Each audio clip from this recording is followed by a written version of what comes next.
Kanada başçılığında 15 devletning baş elchisi Sharqiy Turkistonda Uyg'ur xalqiga qarshi elib berayotgan bostirish va kishilik huquq dafsandichiliklari haqida Xitoy doiralari bilan ko'rishishni talab qilib bir maktub yozdi.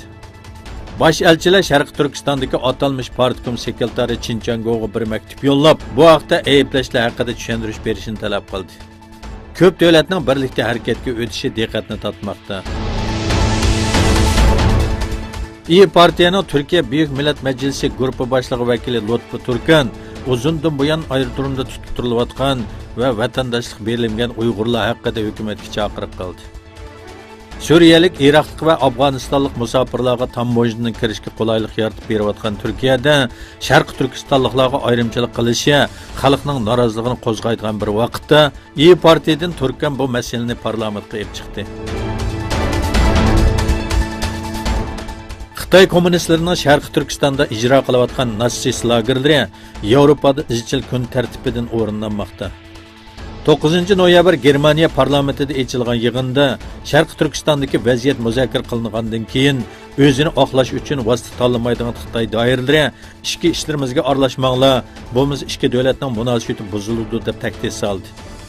Lekin Sharqiy Turkistondagi natsist lagerlari Germaniya matbuotlarida keng o'rin olmoqda. Rossiya Mudofaa Ministrligi Buyuk Petro va Buyuk Petr ismli ikki yadro kemasi bilan Barents dengizida manevr o'tkazdi.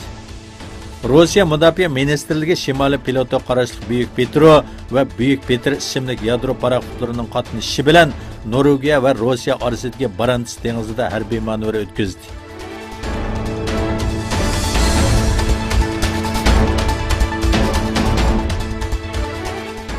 O'rta Osiyoga joylashgan Qozog'iston Jumhuriyati issiqlik va energiya ishlab chiqarish uchun yer issiqligi energiyasi qo'llanishi haqida davlatning 40% mavjud bo'lib turayotgan manbalarni tadqiq qilishga boshladi. Dokladlarga asoslanganda Qozog'iston yer issiqligi energiyasi manbasi mo'l bir davlatdir. Dastlabki tadqiqotlarga asoslanganda davlatning oz deganda 4dan 1 qismining yer issiqlik manbasi bo'la oladiganligi mo'ljallanmoqda.